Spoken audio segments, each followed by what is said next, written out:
Hey, what's up YouTube? A short video on my PT Cruiser GT.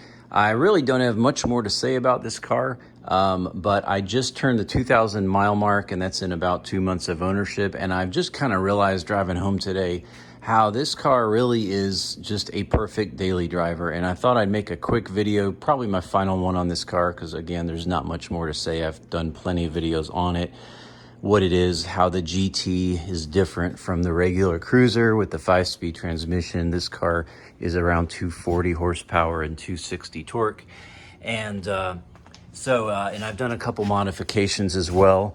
And in any case, but I've just kind of noticed as I've driven this car, the more I drive it, the more I love it. And it's, I've put 2,000 miles on it, which really, I've had a whole bunch of cars on this channel. I tend to get a new car about every 3 or 4 or 5 months. I actually almost bought an EM1 Civic a couple days ago, but the deal fell through. But in any case, I just rotate cars just because I enjoy finding these weird cars that, are interesting and different. And a couple are represented here. In fact, I've kind of found my collection, and my Fiesta and the Prelude, of course.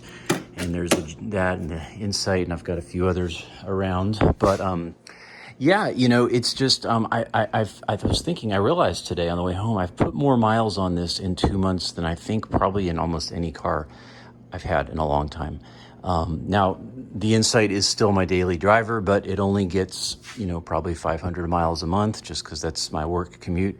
And then the CRX is my trash collecting car, as you can see, and I drive it, probably once or twice a week at the most. But I've just found that this has just been really, again, more miles than I've really put on any other car in the time frame. And I've had a bunch of other cars: the Prelude, the Mini, the TSX, the Forester, the Fiesta, the several Insights, and a whole bunch of other things I'm forgetting right now, the Corolla XRS. And I was just kind of thinking, why have I driven this car so much? And it kind of came down to two things. The first thing is, it is incredibly comfortable. Everyone who rides in this has had two comments. Everyone has said the exact same thing. And pretty much everyone sees that I bought this, and they ask me, what in the world did you do? Why would you buy this? And I always challenge them, have you ever driven one? So they always say that, but then they say two things. They always give it like two compliments. Everyone says this: my wife, my mom, my kids, my friends, like all of them. The first thing they say is how comfortable it is. And that's what this car is, so comfortable. There's so much room. The seating position is nice and high compared to something like that. And again, it's all relative, but when you come out of that when you sit in, you feel like your butt's probably 11 inches from the floor or the road. Same with this car. So it's all relative, but this is an extremely comfortable car with the leather. The seats are plush. They have some bolstering, not a ton, but incredibly comfortable. Tons of room in the back. I've had several passengers in here, and same thing. There's just so much space in this car, and it's incredibly comfortable.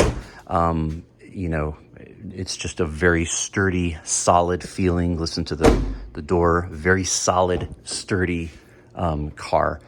So I just find it's incredibly comfortable. The air conditioning in this car is so powerful, just on like level 2 or 3. It's like 94 here in Georgia today with 1,000% humidity. And, I have the car, it's parked over here in the sun, baking, for much of the day. And you get in, turn the air on, in 10 seconds, it's cold and you're cool. So it's just an incredibly comfortable car. And so I find myself just really enjoying that. And then the second thing that I think why I've just kind of fallen in love more and more with this, is the storage. And it's just, guys, it's so darn practical. It's so darn practical. I just went to the store and bought all this stuff, and threw some other things in there, and just like, there's a lot of room. Of course, the seats fold down, so you can very comfortably fit plenty of loot, and 4 people if you need to. And the storage is great, and it's not too big. It's not as big as an SUV, so that parking it still feels like a smaller vehicle. Again, it's all relative. And, I haven't mentioned this, but it's great to have a daily driver that is so unique and different and weird, is so comfortable, is so practical in terms of, storage and that sort of thing.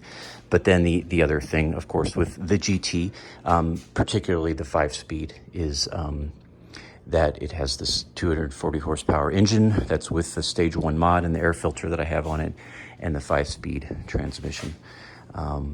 So, that's, it's just, that's icing on the cake. And for the price that you can get, and I think I've said this in every cruiser video I've shot, it is just so much car for the money. And my second Dodge product, Chrysler Dodge product, but I've really been impressed. And it's been 2,000 miles, nothing is broken, everything is solid, there are no rattles, no smells, no leaks, nothing.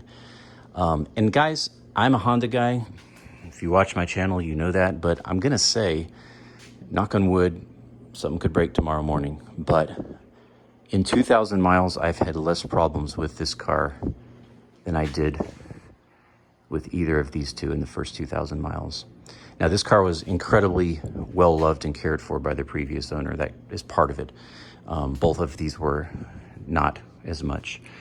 But it does say something, I do think, and I've said this before, maybe the reason people hate Chrysler PT Cruisers so much and say they're so unreliable is just because no one is taking care of them because they come at such a cheap price point.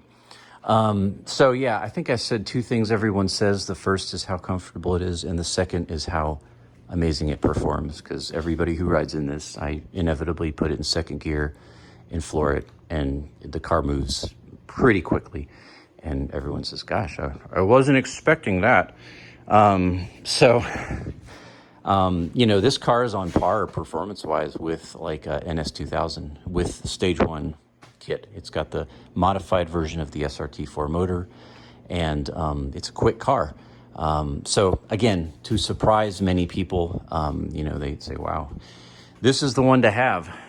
So yeah, it's just been a great daily. Again, if you know this channel, I tend to rifle through cars pretty quick. And had I gotten the EM1, I may have, one of these three may have been on the chopping block. But, the more I drive this, I'm like, man, this is just a cool car. And assuming it doesn't break, assuming nothing goes bad, hopefully that will be the case. But I'm just falling more and more in love with this car. So, the thing I tell everyone is, if you haven't driven one, don't judge it until you do, because there's something really special here.